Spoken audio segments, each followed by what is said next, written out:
Assalamualaikum, урматтуу ата-энелер.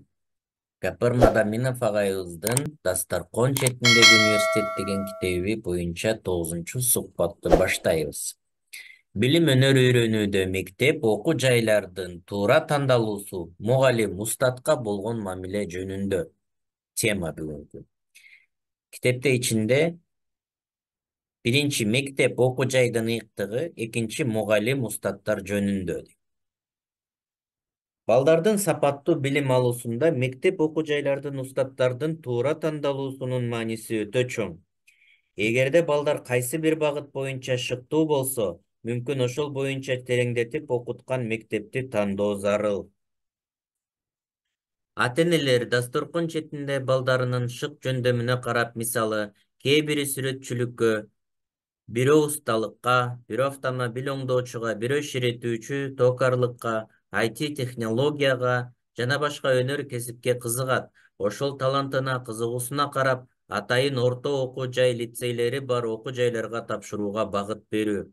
Сөзсүз түрдө эле жогорку окуу жайлар эмес, атайы өнөр, билим үйрөтүүчү окуу жайларды тандоого да дасторкон четинде баарлашууда багыт берсеңиздер болот. Мисалы, чач тарач, ашпозчу, компьютер, машинист, куруучу, ширетүүчү, дизайнер, айдоочу, үйдөгү кызмат көрсөтүүчү, техникалык каражаттарды оңдоп түзөтүүчү. Бул үй бүлөлүк бюджетке да киреш алып келүүчү өнөр кесип болуп саналат. Ошондой эле куруучу, тикмечи, бычмачы жана башка өнөр ээлери тууралуу да айтып берсек ашыкча болбойт. Урматтуу ата-энелер, балдарыңыздардын бактылуу жана коомго пайдалуу адамдардан кылып тарбиялаңыздар, деп улуу даанышмандар да өз кезегинде айтып кеткен сөзү дал биздин бүгүнкү темабызга шайкеш келип турат. Демек, өнөр үйрөнүүдө устат атаңдан улук демекчи, ушул сыяктуу жана башка өнөр кесиптин ээлери болгон устаттарды тандоонун мааниси өтө чоң экенин айтып берүү. Тандаган окуу жайлардын ыйыктыгы жөнүндө сыйлап, жакшы окуп билим алууга тарбиялоо. Өнөр үйрөнүүчү лицейлер, орто окуу жайлары же мээрмандыкка, окутуучуга медайымдар, медициналык орто окуу жайлары жана башка окуу жайлар жөнүндө түшүнүк берүү. Азыркы учурда 2-3-6 айлык окуу курстар бар, өнөр үйрөтүүчү окуулар бар. Ошолорду тандап, ыйык көрүп окуткан мугалим устаттарды сыйлап, өнөрдү үйрөнүүгө багыт берүү.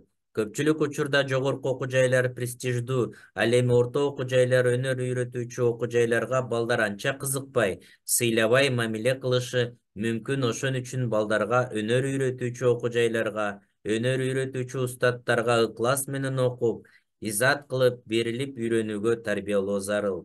Дасторкон четинде балдар кыздарга өнөр үйрөтүүчү кыска мөөнөттүү окуулар, курстар, семинарлар же болбосо орто окуу жайлар, лицейлерди айтып, аларды интернеттен издеп, таап, орто мектепти окуу менен параллель 3 айлык каникулда ошолорду окуп, үйрөнүп алуусуна багыт берүү. Өнөргө үйрөткөн орто окуу жайлардагы курстар, окуткан мугалимдер, устаттар ыйык экендигин, өзгөчө ыкылас коюп, үйрөнүп, ыраазы кылуу зарыл экендигин балдарга тарбиялап барса эң жакшы натыйжасын берет. Бул өмүр бою керек болгон өнөр кесип экенин түшүндүрүү зарыл. Жогорку окуу жайды бүткөн адамга иш табылбаса, өнөрлүү адамга дайыма иш табылат. Айылда болсун, шаарда, чет өлкөдө, миграцияда болсо да жумуш таба алышат. Демек, кесиптин ээси болуу башка, өнөр үйрөнүүнүн мааниси терең экенин түшүндүрүп берүү керек.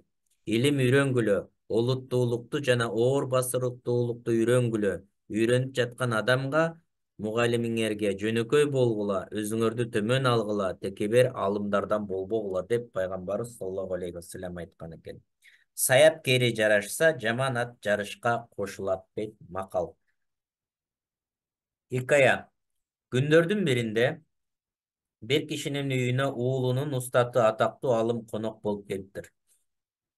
Мындай даңазалуу алымдын жөнөкөй адамдын үйүнө баш багып келгенине кубанган үй ээси үйүндө бар тапканын даамдуу тамак жасоо үчүн уулуна үйдүн үстүнө отун алып түшүп берүүсүн буйрат. Бир аздан кийин атасы чыкса, уулу үйдүн алдында ыйлап отурган экен. Атасы эмне болгонун сураса, отун устатым отурган үйдүн үстүндө экен.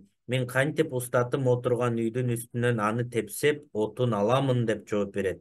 Уулунун устатына болгон урматына ыраазы болгон ата башка жактан отун алдырган экен.